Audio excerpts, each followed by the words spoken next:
Colour ট্রেডিংয়ে loss করার অন্যতম বড় একটি কারণ বা একটা ইস্যু হলো আপনাদের mind set up. This is day 10 how to be an expert in colour trading. আপনারা যখন প্রতিদিন সকালে বা বিকালে আপনারা মার্কেটে ঢোকেন, তখন আপনারা মনে মনে চিন্তা করেন যে আজকে 200 টাকা প্রফিট করব, তারপর আর মার্কেটে ট্রেড প্লেস করব না।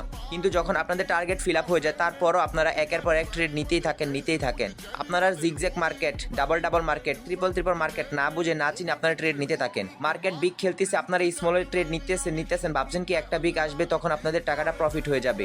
মার্কেট যখন টানা মার্কেট যায়, তখন কিন্তু 16 থেকে 20টাও কিন্তু বিগ খেলবে। তখন যদি আপনি একদিক দিয়ে ট্রেড নিতে থাকেন, তখন কিন্তু আপনার ফুল ব্যালেন্স লস হয়ে যাবে। এরকমভাবে ট্রেড না করে মার্কেট বুঝে, মার্কেট অ্যানালাইসিস করে ট্রেড করবেন। আপনারা যদি মার্কেট অ্যানালাইসিস না করতে পারেন, তাহলে আমাদের সাথে কাজ করতে পারেন। আমরা আমাদের মেম্বারদেরকে শিখিয়ে দিই কীভাবে মার্কেট অ্যানালাইসিস করতে হয়, কীভাবে বুঝতে হয় মার্কেটের মুভমেন্ট, কোন সময় মার্কেট কী দিবে, কখন বিগ আসবে, কখন স্মল আসবে, কখন রেড আসবে, কখন গ্রিন আসবে, এ টু জেড আমরা সকলকে বুঝিয়ে দিই। তাড়াতাড়ি আমাকে টেলিগ্রামে নক করুন। এখানে দেখুন আমি আমার টেলিগ্রামে ইউজার নেম দিয়ে দিছি। তো সকলে ভালো থাকবেন, সুস্থ থাকবেন। আল্লাহ হাফেজ।